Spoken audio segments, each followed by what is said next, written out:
என்னாச்சு? ஐயோ, நீயாவது சொல்லி என் சிலை மாதிரி நிக்கிற. பெரியம்மா ஹாஸ்பிட்டலில் அட்மிட் பண்ணியிருக்கோண்டா. அச்சோ, எவ்வளோ தேவைப்படுது?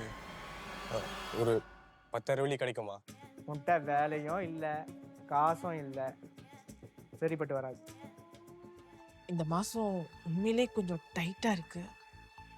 அதான் நீ பாரு, இன்னும் கொஞ்ச நாள்ல இப்ப நடக்கிறதெல்லாம் அப்படியே தலைகீழ மாறும்.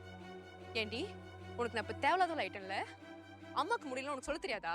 எங்க அக்கா நல்லபடியா பொழைச்சு வந்துருவாள்ல. எனக்கு என்ன பண்றதுன்னே தெரியல. அம்மா மேல என்ன பெரிய டியூப்லாம் போட்டு கூட்டிட்டு போயிட்டாங்க ஜானு. பயமா இருக்குமா?